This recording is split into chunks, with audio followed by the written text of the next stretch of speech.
Élèves et bienvenue dans le corrigé du baccalauréat Sciences Maths, année 2015, session de rattrapage. On va étudier un circuit RLC dans le cas du régime forcé. Bon, voilà l'énoncé. Donc on vous dit les oscillateurs électriques forcés dans un circuit RLC série. On réalise le circuit suivant. Vous avez un GBF, générateur basse fréquence. Il délivre une tension UAB égale à UM cosinus 2πn fois T. Bon, N c'est la fréquence, c'est l'inverse de la période. On vous donne la valeur de R, 20 ohms. C c'est un condensateur à capacité variable. La résistance interne de la bobine, 8,3 ohms. Et un voltmètre. Question. On fixe la capacité de condensateur à une valeur C1. Et on visualise à l'aide de l'oscilloscope la tension en bord. Là, vous avez ici la masse, donc ça c'est vers Y1. Donc cette tension-là, c'est la tension au bord de U de R. Et cette tension qu'on visualise au bord du Y2, c'est la tension au bord de quoi? Au bord du GBF, c'est-à-dire UAB. Bien. Identifiez parmi les figures suivantes celle qui représente la tension en bord de la résistance. Ensuite, calculez la valeur de l'impédance du circuit. Voilà les deux courbes obtenues par l'oscilloscope. Ensuite, écrire l'expression de l'intensité numérique du courant électrique, c'est-à-dire il faut déterminer son amplitude, la période T0 et sa phase par rapport à la tension. Ensuite, on fixe la valeur cette fois-ci de le condensateur à une valeur de 10 microfarad, tout en gardant les mêmes valeurs de UM, la valeur de la tension au bord de AB maximale et la même valeur de la fréquence.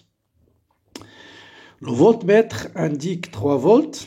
Faites attention, le voltmètre, il vous indique toujours quoi? La tension efficace. Tension efficace.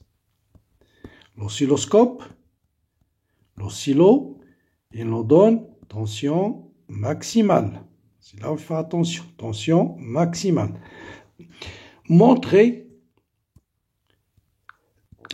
Va montrer que le circuit est dans un état de résonance électrique. Donc, quelle est la condition de résonance? Ensuite, déterminer la valeur de L. Bien. On va commencer donc par la première question. Donc, on visualise à l'aide de cet oscilloscope la tension au bord de la résistance et la tension totale délivrée par le GBF, laquelle que représente la tension au bord de la résistance. Eh bien, il suffit d'avoir laquelle qui a l'amplitude maximale la plus petite.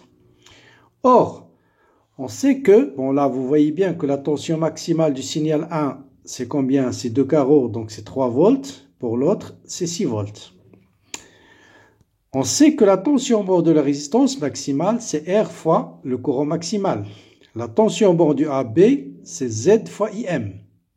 Or, pour un circuit RLC, vous savez tous que Z est supérieur à R, obligatoirement, parce que Z, c'est égal, le module de Z, c'est racine carrée de R carré plus L oméga moins 1 sur C oméga au carré. Donc R, c'est toujours Z, c'est R plus quelque chose qui est positif. Donc comme Z est supérieur à R, vous avez la même valeur de IM, donc ça veut dire obligatoirement la tension au bord du AB doit être supérieure à la tension au bord de la résistance. Ah, c'est normal, la tension au bord de AB doit être supérieure à la tension au bord de quoi? De la résistance. Donc voilà la tension au bord de U de R, c'est la courbe 1. Donc U de R, courbe 1. Donc U de R, c'est la courbe 1. Voilà pour la première question. La valeur de Z maintenant. Maintenant, pour calculer la valeur de Z, il suffit d'écrire les expressions qu'on a. Donc vous avez bien sûr UAB maximale, qui est donnée par l'oscilloscope. Par définition, c'est Z fois la valeur maximale du courant. Et ça, bien sûr, c'est 6 volts. Et vous avez UR maximale, c'est égal à R fois IM. Et ça, c'est 3 volts. Donc, il suffit de faire le rapport. Donc là, on va déduire IM. Donc, IM, c'est 3 sur R, c'est 3 sur 20, parce que R est égal à 20. Donc, d'après l'équation 1, on va déduire Z est égal à 6 divisé par IM. Donc, l'inverse de IM, c'est 20 sur 3. Donc, voilà. Donc, 20 sur 3, 6 sur 3, c'est 2 fois 20, c'est 40. Donc, c'est bien 40. L'unité, c'est le ohm. Hein, l'impédance, c'est une résistance, je rappelle. Donc, voilà la valeur de l'impédance. Question 3. Quelle est l'expression du courant? Donc là, on est en régime forcé. Donc, c'est un courant alternatif. Sa forme générale, c'est IM sur cosinus de pi sur T0 fois T plus phi. À nous de déterminer IM, T0 et phi. Bon. T0, il suffit d'aller sur la courbe. C'est l'amplitude du courant qui est c'est la période de la tension de U de R ou bien la tension fournie par le GBF. Donc, c'est la durée entre deux maximums consécutifs. Donc, vous avez ici 2 carreaux 1,5 millisecondes. Donc, 2, 1, 2, 3. Donc, 4 fois 1,5. Donc, T0, c'est 4 fois 1,25 qui est égal à combien? Donc, 5 millisecondes. Voilà T0. Bien, ça c'est la plus simple. IM, bien sûr, IM, donc on va déterminer, pardon, donc IM, on va la déterminer par quoi? Par URM, je laisse phi à la fin, UR, la tension bande de la résistance, c'est R fois IM, d'accord? Donc, IM, tout simplement, c'est la tension en bord de la résistance qui est donnée 3 divisé par 20. Hein, d'accord? Donc, ça, c'est la tension donnée par l'oscilloscope. Donc, ça, c'est l'amplitude maximale du courant. Donc, c'est 3 sur 20. Et 3 sur 20, ça fait 0,15 ampères. 0,15 ampères. Pour la phase. Je vous rappelle que vous avez une expression de la phase qui est 2pi sur T0 fois tau. Tau, c'est le décalage temporaire entre les deux signaux. Donc, tau, je viens sur la courbe, c'est ce décalage entre les... Voilà tau. Vous voyez bien, tau, c'est 1 carreau. Donc, tau, c'était combien? C'est 1,25 divisé par 2 millisecondes. Parce que 1,25, c'est 2 carreaux. Donc, je reviens ici et j'écris tout simplement 2pi fois 1,25 divisé par 2, multiplié par 1 sur T0, 1 sur 5. Pour millisecondes, je les laisse les deux en millisecondes. Donc, ça me donne 2 fois 1,25, ça fait 2,5. 2,5 divisé par 10 fois pi. Je multiplie en bas par 10, donc 25 sur 100. 25 sur 100, c'est 1 quart, donc ça vous donne pi sur 4. Bien sûr, plus ou moins. Là, on vous donne, si vous voulez, ici, c'est la valeur absolue de phi. Maintenant, est-ce que c'est plus pi sur 4 ou moins pi sur 4? Donc, on a ici, on va montrer que phi est égal à moins pi sur 4. C'est-à-dire, c'est le courant, il est en retard de phase par rapport à la tension. Comment savoir lequel il est en retard de phase? C'est le premier signal qui arrive à 0. Hein, voilà, ce premier, c'est celui qui est en avance de phase.